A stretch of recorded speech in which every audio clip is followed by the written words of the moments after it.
미국의 오락 전문 채널인 A&E에서 위기의 상황 속 사람들의 반응들은 어떨까라는 주제로 실험 카메라를 실시했는데요. 노숙자 분장을 한 연기자가 지하철역에서 무작위로 사람들에게 다가가 먹을 것을 구걸하다가 갑자기 쓰러진다면 상대방은 어떤 반응을 보일까 하는 반응을 보는 실험이었습니다. 실험은 미국의 한 지하철역에서 진행되었는데요. 혹시라도 위험한 상황이 생길 것에 대비하여 만반의 준비를 하고 그렇게 실험은 시작되었습니다. 실험이 시작되고 몇몇 사람들이 노숙자에게 관심을 보였지만 대부분의 많은 사람들은 그 노숙자를 외면하고 지나가 버렸습니다. 그중 관심을 보인 사람들도 있었는데 노숙자가 갑자기 쓰러지자 당황하다가 지나쳐버리기 일쑤였습니다. 그때 큰 배낭을 맨 동양인 청년 한 명이 노숙자 앞을 지나갔습니다.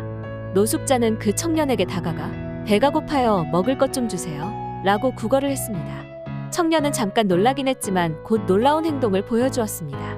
그는 일단 노숙자의 눈높이에 맞게 자세를 구부리고는 공손한 태도로 노숙자를 대했습니다. 청년은 가방 안에서 자신이 먹으려고 넣어둔 빵을 노숙자에게 건네주고는 곧이어 밥을 사 먹을 수 있을 정도의 돈을 꺼내어 주었습니다. 그리고는 제가 도와줄 수 있는 것은 이 정도뿐이지만 당신이 이 힘겨운 세상에서 꼭 행복해졌으면 좋겠습니다. 응원합니다. 라고 말하며 노숙자를 꼭 안아주었습니다. 그러자 노숙자는 계획에 있었던 실험을 더합니다. 그 청년의 앞에서 쓰러져 버립니다.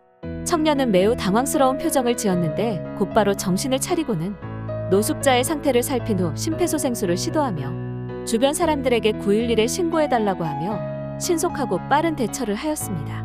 그러자 실험을 주최한 스태프들이 급하게 뛰어와서는 그 청년에게 실험 카메라였다고 설명하였는데요. 청년은 실험 카메라인 걸 알고는 안심하면서 정말 다행이다 라며 활짝 웃음을 지었는데요. 그 노숙자분이 진심으로 걱정되었다며 진짜 쓰러진 게 아니라 너무 다행이다. 밥을 구걸하시는 모습이 안타까웠는데 이 추운 날 밖에서 견디지 않아도 돼서 너무 안심이다 라는 말을 전했습니다. 진행자는 곧바로 이 청년을 인터뷰하였는데요. 이 동양인 청년은 자신은 한국에서 군복무를 마치고 미국에 잠시 일하러 온 한국 사람이라고 소개했습니다. 스태프들은 어떻게 그 상황에서 심폐소생술을 할 생각을 했냐며 그 청년에게 물었습니다. 그러자 한국인 청년은 한국 학교에서는 실습 시간에 심폐소생술을 꼭 배우기도 하고 나는 군대에서 한 번 더 배웠기 때문에 자세하게 기억하고 있었다. 다만 한 번도 실전에서는 해본 적이 없어서 걱정되긴 했다 라고 말했습니다. 또 다른 질문으로 무엇이 당신을 이토록 정의롭게 만들었냐 라고 물었습니다. 한국 청년은 너무 당연하다는 듯이 한국 사람이라면 누구라도 나처럼 행동했을 것이다 라고 말했습니다. 이 말을 들은 방송 스태프들은 깜짝 놀랄 수밖에 없었습니다. 이 프로그램 진행자는 아직도 세상에 이런 사람이 존재하다니 믿을 수가 없다. 덕분에 다시 한번 세상이 살기 좋고 따뜻하게 느껴졌다 라며 감사의 인사를 전했습니다. 실험은 계속 이어졌는데요. 모든 사람이 한국 청년처럼 훈훈한 모습을 보여주는 것은 아니었습니다. 또 한 명의 동양인이 화면에 잡혔는데요. 노숙자는 이번에도 그에게 다가가 배가 고프다며 먹을 것을 달라고 구걸하기 시작했습니다.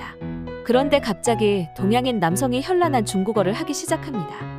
자신은 영어를 못하고 전혀 알아듣지 못한다고 노숙자에게 열심히 표현했습니다. 덕분에 이 방송을 보고 있던 모두가 그 동양인이 중국인이라는 것을 알게 되었죠. 노숙자의 모습과 행동을 보면 말이 통하지 않아도 무엇을 원하고 말하는지 충분히 알 수 있었는데요. 그 중국인은 귀를 쓰고 못 알아듣는 척을 했고 그 모습은 부끄러울 정도로 우습게 보였습니다. 잠시 후 이번에도 계획대로 중국인 앞에 노숙자가 쓰러졌습니다. 그런데 중국인은 경악하더니 곧장 뒤를 돌아 도망쳐버립니다. 이에 스태프들은 도망치는 중국인을 따라갔습니다. 겨우 중국인을 따라간 스텝은 지금까지 모두 실험 카메라였다고 밝혔습니다. 그러자 그 중국인은 다짜고짜 화를 내며 절대로 영상을 쓰지 말라고 신신당부를 했습니다. 안타깝게도 그 방송은 생방송이었고 모든 장면은 실시간으로 방송이 되고 있었죠. 방송의 모든 영상은 인터넷에서도 화제가 되었고 수많은 네티즌들이 댓글을 달았는데요. 대부분이 한국 청년과 한국에 대한 감동의 내용이었습니다. 옛날에 나는 한국에 여행을 간 적이 있어. 그때 내가 지갑을 잃어버려 곤란했어. 그런데 한 한국인이 먼저 친절하게 도와줘서 나는 무사히 집에 돌아간 적이 있어. 정의로움과 친절함은 한국인의 특징인 것 같다. 나는 한국의 지하철을 탄 적이 있다. 한국에는 노약자석과 임산부석이라는 특이한 좌석이 있었는데 내가 지하철에 탈 때마다 항상 그 자리는 비어 있었다. 라며 한국에서 자신들이 겪었던 사연들에 대해 댓글을 달아주었습니다. 외국 사람들이 느꼈던 한국의 정, 한국의 친절함은 그들에게 잊혀지지 않는 기억이었나 봅니다. 다음에도 더 재미있는 영상을 보고 싶으시면 구독과 좋아요 잊지 말고 꾹꾹 눌러주세요.